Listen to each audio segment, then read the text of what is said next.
ওমা খালাকতুল জিন্না ওয়াল ইনসা ইল্লা লিয়াবুদুন। মানুষ এবং জিনকে আল্লাহ তাআলা ইবাদত বন্দেগী করার জন্য বানাইছেন। লিয়াবুদুন আই লিয়াশকুন।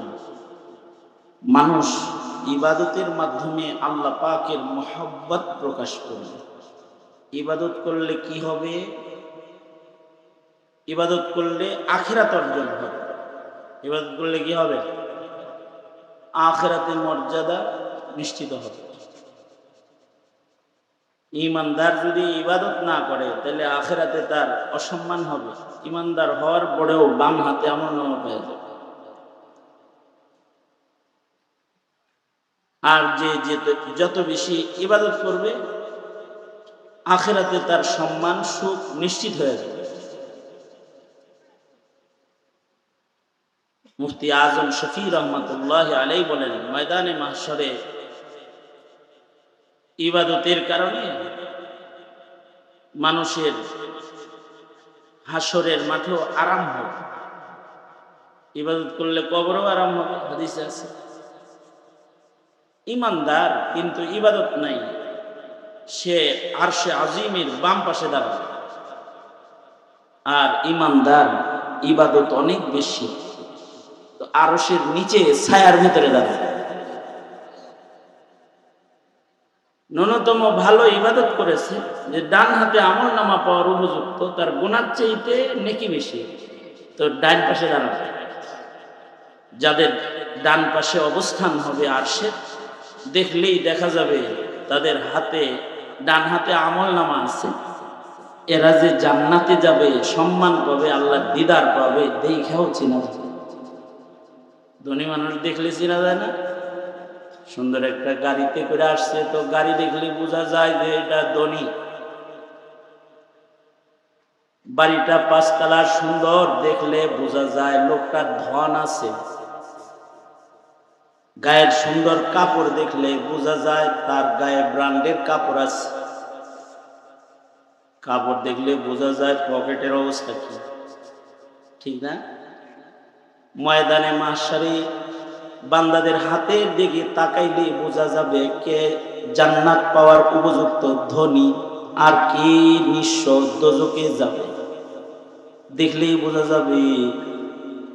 বাম পাশে দাঁড়াবে, বাম হাতে আমলনামা হবে, দেখলে বোঝা যাবে এটা জাহান্নামী। ডান হাতে আমলনামা আছে, দেখলেই বোঝা যাবে জান্নাতি ধনী মানুষ। আরশের নিচে দাঁড়াইছে, দেখলেই বোঝা যাবে যে এটা ফেরদাউস পাওয়ার উপযুক্ত। আল্লাহু আকবার। এই যে আখিরাতের কবরের সম্মান, আখিরাতের সম্মান, এটা নিশ্চিত হয় টাকা দিয়া না ইবাদত দিয়া? জোরে বলেন, আরো জোরে করে বলেন। ইবাদতের কারণে, ইবাদত তো মানুষ সৃষ্টির উদ্দেশ্যই ইবাদত, মানুষ ইবাদত করে। ইবাদতের কারণেই জান্নাতে যাবে, ইবাদত না হইলে দোজখে যাবে। আমল সে জিন্দগি বনতি হ্যায়, जन्नत भी जहन्नम भी। अमल से जिंदगी बनती है, जन्नत भी जहन्नम भी। ये खाक अपनी फितरत में न नारी है न नूरी।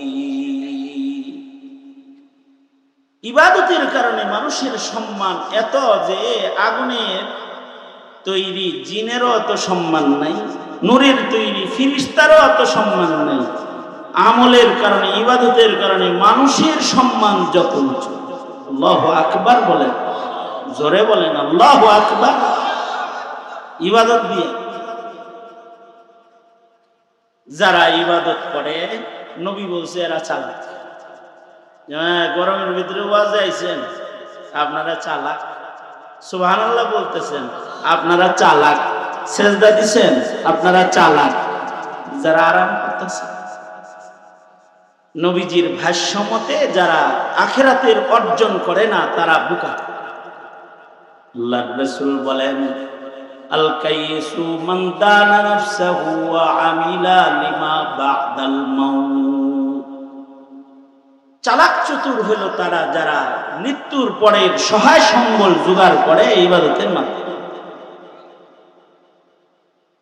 আর বেকুব হইল যারা খালি আশা করে কিন্তু আশা বাস্তবায়নের কাম করে না, মনে মনে খালি মন কলা খায়। মনে মনে মন কলা বোঝেন? হ্যাঁ, মেহনত নাই কিন্তু মন কলা খায়, আমি জানতে যাবো কি চাই। এগুলা আসলে বোকা। কিন্তু আমাদের দুনিয়ার সাধারণ হালত হইল যে ইবাদত করে হেরে মনে করে ব্যক্তি, ঠিক না? হ্যাঁ, চিল্লায় গেছে, সালে গেছে, তো কাম কাজ নাই তো, ঘুরতেছে পীরের দরবারে বসে রয়েছে, নেক সান্নিধ্যে বসে রয়েছে, আকাই মেতো বয়ে রয়েছে আর কি, টাকার পিছনে দৌড়াইতেছে। হ্যাঁ, চালা দেখো না ছেলেটা কত চালাক, অল্প দিনই 3 তালা বিল্ডিং করে আসছে। 2 বছর হইল বিদেশ গেছে, দেখছস বাড়িতে প্রাসাদ তুলে লাগছে, চালাক আছে।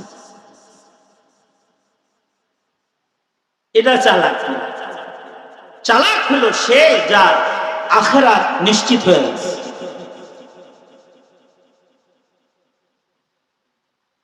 আখিরাত নিশ্চিত করার সহজ সহজ কিছু সময় আছে, যে সময়গুলোতে অল্প মেহনতে আখিরাত নিশ্চিত করা যায়। সেই সময়গুলোর মধ্যে সবচেয়ে শ্রেষ্ঠ সময় হলো শাহরুর রমাদান, যেটা গেল রোজার মাস। এটা হলো আখিরাত কামাইয়ের শ্রেষ্ঠ সময়। নবী বলে এই সময় পায়া যারা জান্নাত কনফার্ম করতে পারেনি ওদের উপরে ধ্বংস। জিবরাইল বদদুয়া করছে, আমি আমিন কইছি, নবীজি বললেন। কারণ তখন নফল করলে ফরজের সওয়াব পাইছে, ফরজ করলে 70 গুণ বেশি সওয়াব পাইছে।